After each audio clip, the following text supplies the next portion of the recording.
अस्सलाम वालेकुम वरहमतुल्लाहि वबरकातुहू। वेडनेसडे बुधवार 5 फरवरी के दिन दिल्ली के इलेक्शंस होने जा रहे हैं। आप जानते हैं कि दिल्ली की विधानसभा के अंदर 70 सीटें हैं, लेकिन इस बार मजलिस ने महज 2 सीटों के ऊपर अपने उम्मीदवार उतारे हैं। एक ओखला से शिफाउर रहमान भाई को उतारा गया है और मुस्तफाबाद से ताहिर हुसैन भाई को उतारा गया है।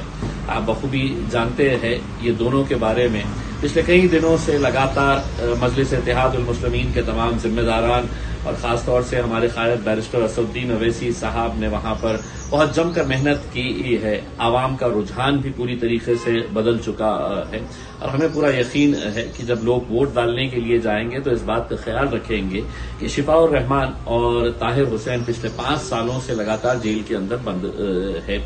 जब ये प्रचार खत्म हुआ तो पुलिस वाले दोबारा उन्हें अपने 5 सालों का जो उनका घर है, जेल है, उस जेल के अंदर उन्हें वापस भेज दिया गया है।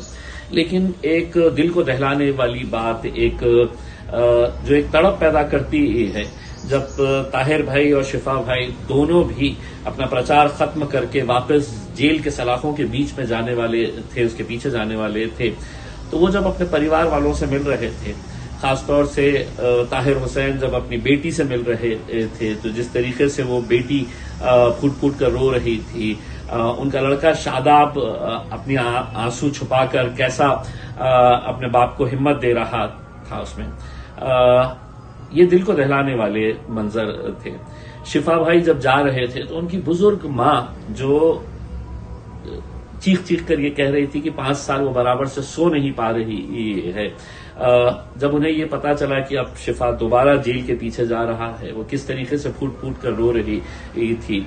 शिफा भाई के 2 छोटे बच्चे जो है, जो स्कूल जाते हैं, उन्हें कुछ मालूम भी नहीं है कि उनके बाप को उनसे क्यों दूर रखा जा रहा है, क्यों उन्हें मिलने नहीं दिया जा रहा है, इतने छोटे बच्चों को। तो वो जो तड़प थी, और हमने नौरीन भाभी जो शिफा भाई की बीवी है, जिस तरीके से वो पिछले 15 दिनों से लगातार दिन और रात वो लोगों के बीच में जा रही है, गिड़गिड़ा कर वो लोगों से अपील कर रही है कि शिफा भाई का साथ देना। यही बात मैं भी आपसे कहने के लिए आया हूं कि ये इलेक्शन महज इसमें मजलिस की जीत होगी ऐसा नहीं है, ये आवाम की जीत होगी और हिंदुस्तान का पूरा मुसलमान ओखला और मुस्तफाबाद के ऊपर नजर लगाए हुए है कि वो क्या फैसला करते हैं। ये क्यों जेल गए हैं? क्या किसी की जमीन हड़पे है? क्या किसी का पैसा लेकर लूट के भागे है? क्या किसी की जेब काटे है? या कोई बेमानी, धोखाधड़ी, फरेब के मामले के अंदर गए? नहीं है। जब ये वक्त आया तो इन्होंने आपके लिए खड़े थे और अब आपकी जिम्मेदारी है कि आप इनके लिए खड़े रहना। मैं तमाम वो लोगों को जो अलग अलग स्टेजों के ऊपर हमको नजर आ रहे थे, चाहे फिर वो कांग्रेस का स्टेज हो या आम आदमी पार्टी का स्टेज हो या कुछ मुसलमान तो भाजपा के स्टेज के ऊपर भी नजर आ रहे थे, मैं उन लोगों से ये सवाल करना चाह रहा हूं, जब आप वोट डालने के लिए जाएंगे उससे एक रात पहले अपने आप से ये सवाल करना कि मैं जो वो काम कर रहा हूं क्या वो सही है। अगर इस बार मैंने शिफा भाई को और ताहिर भाई को वोट नहीं दिया तो आप ये समझ लेना कि आप जिंदा तो है लेकिन आपका जमीर मर चुका है।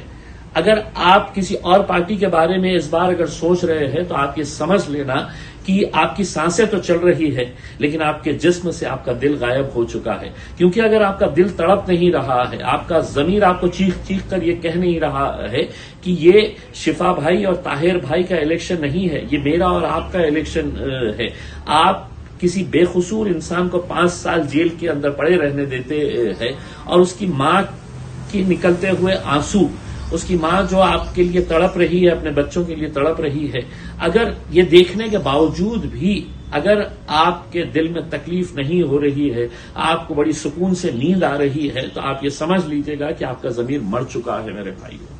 बहुत तकलीफ होती है जब हम ऐसे ऐसे मुसलमानों को उनके स्टेज के ऊपर जाकर उनकी पैरवी करते हुए देख रहे हैं। उसमें अगर आज इनके साथ नहीं खड़े रहेंगे, यकीन मानिएगा कल कोई नहीं हमारे लिए खड़े रहने वाला है। हमने सबको आजमा चुके हैं, हमने कांग्रेस के बड़े बड़े नेताओं को आजमा चुके हैं, हमने आम आदमी पार्टी के बड़े बड़े नेताओं को आजमा चुके हैं।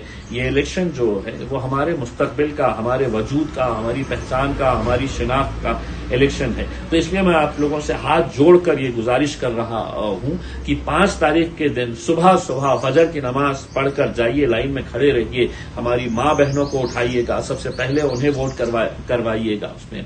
और 68 सीटें हमने आपको खुली छोड़ दिए हैं। आपका अक्ल सलीम जो आपको इजाजत देता है, जो आपको बेहतर लगता है, आप उन्हें वोट दीजिएगा। लेकिन ये 2 सीटें जो है ये हमारी फख्र की है, ये हमारे इंसाफ की आवाज है, ये हमारे हक की आवाज है। जो नाइंसाफी हम पर हो रही है उसका जवाब है। और जिस तरीके से हमने एक नारा लगाया था कि जेल का जवाब हम वोट से देने वाले हैं, ये मौका आपका है। मैं आप लोगों से एक बार तब फिर गुजारिश करता हूं, निशानी दोनों की पतंग है, आप जाइएगा, पतंग की निशानी के ऊपर मोहर लगाइएगा और अपने आप को जिताइएगा। शुक्रिया।